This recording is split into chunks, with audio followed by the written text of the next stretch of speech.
बात है 1970 के दशक की, जब राजेश खन्ना अपने पीक पर थे और उनके पास बिल्कुल टाइम नहीं था किसी प्रोड्यूसर के यहाँ टाइम देने के लिए।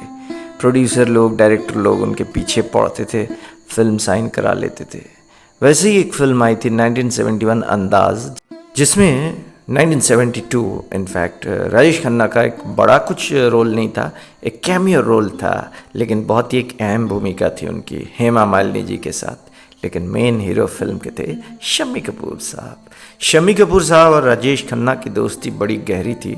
काका जी हमेशा कपूर फैमिली की इज्जत किया करते थे, उनके घर में आते थे। शम्मी कपूर ने उनको बड़ा होते हुए छोटे से देखा है, तो कहा कि वो तो बड़ा सुपरस्टार बन गया था, उसको ये गाना मिला था और ये फिल्म जब मिली तो मैं तो हीरो था, यानी कि शम्मी कपूर साहब मेन लीड थे।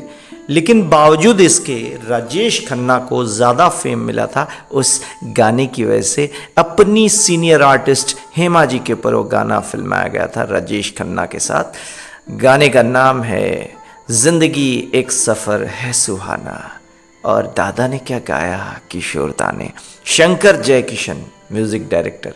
उनका जो म्यूज़िक था ना, वो ना तो ओल्ड फैशन था उस समय, ना तो कोई बहुत मॉडर्न था, लेकिन आज के ज़माने में उस गाने को खूब याद किया जाता है। जब भी ज़िंदगी में कोई मायूस हो जाता है तो ये गाना शाम को जब सुन लेता है तो उसकी ज़िंदगी हरी भरी हो जाती है, स्पाइसी हो जाती है, और वो ये सोचता है, मॉडर्न लड़का लड़की आज की डेट में, कि नहीं यार, ज़िंदगी को ऑप्टिमिज़म की ओर ले लिया जाए।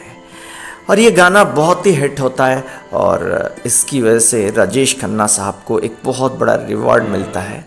लेकिन इस गाने की शूटिंग से पहले हेमा जी, जो उनकी सीनियर आर्टिस्ट थी काका जी के, तो कहते हैं कि राजेश खन्ना साहब तो नॉर्मली स्टंट वगैरह नहीं करते हैं। अब रमेश सिप्पी जी कहते हैं कि इसमें थोड़ा सा बाइक के ऊपर उछल कूद करना होगा ऐसे लेके, और किशोर दा ने जिस अंदाज से गाने को गाया, और काका जी को थोड़े मतलब पाँव अपने उठाने हैं और बाइक को यूँ करके इधर से ले जाएंगे मरीन ड्राइव समंदर किनारे।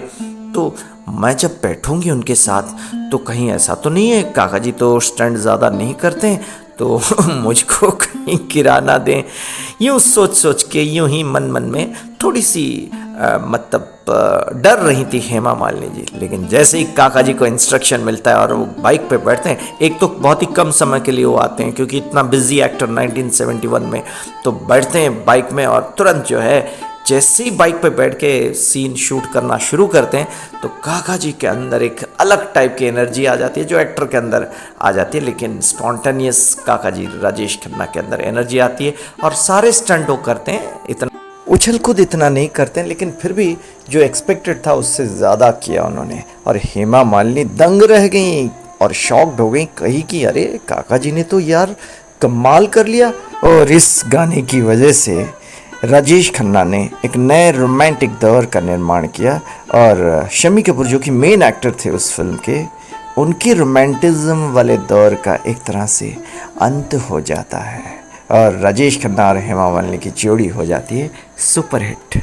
ओम साईं राम, जय साईनाथ।